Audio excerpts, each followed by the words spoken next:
Welcome back to the uSports Report. It is time for the Players Club, where Khalil and I get into some players, teams, or anything in sports that's really caught our eye and impressed us this week. And I will go ahead and start off with the UNC's men and women's lacrosse teams.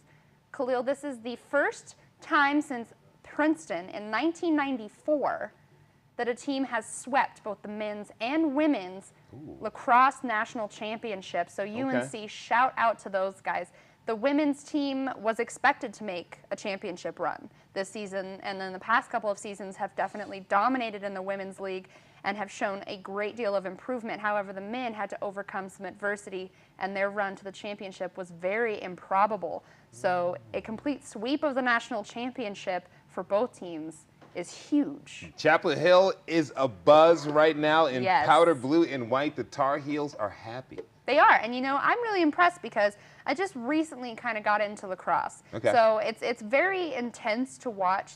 It's a very physical sport, and we've talked about it before. It's a mix of a little bit of everything. They've got a lot going on, and I personally was going to play in high school, but found out how much running was involved and nixed that idea. No, thank you. Not interested in that. So just a huge respect for the athletes that do partake in those long running practices, because it leads to some great worthwhile victories, I'm sure. Yeah, I played lacrosse for 3 years in high school. Wow. And the first 2 weeks of practice during quote-unquote tryouts, all we did was run. Yeah. And those who couldn't take the running didn't make the team. Oh. And it was something else, but it was absolutely fantastic. One of the most fun sports I've ever played. Yeah. It's a mixture of everything. It's fast-paced, it's physical, yet you can use finesse, you can use the art.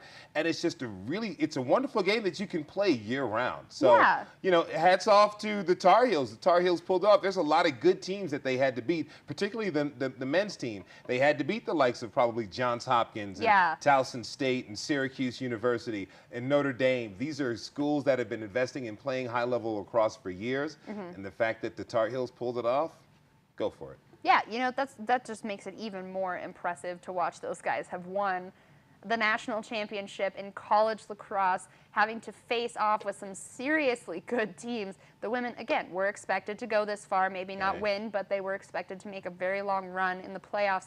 So it was really great for both teams, and those are my Players Club inductees this week. That is how you end the college year if you're North Carolina. Okay, Yes. my Players Club pick for the week is Mr. Stuart Doris. That's right, you see him right there, ladies and gentlemen. Mr. Stuart Doris. Why did I pick him as my Players Club selection of the week? Because on Monday we held the first annual Intergalactic Horse Challenge. That's right, you heard me right. The first annual Intergalactic Horse Challenge. It's a crazy, wild, convoluted game of horse. We had about 25 people playing. Wow. And it was an amazing feat. But why Stuart won is because about 45 feet away, we have marks on the ground written in chalk. It's fun. You can get 5 points for this. If you're shooting anywhere inside the lane, you must do a trick shot only. Different levels of shooting.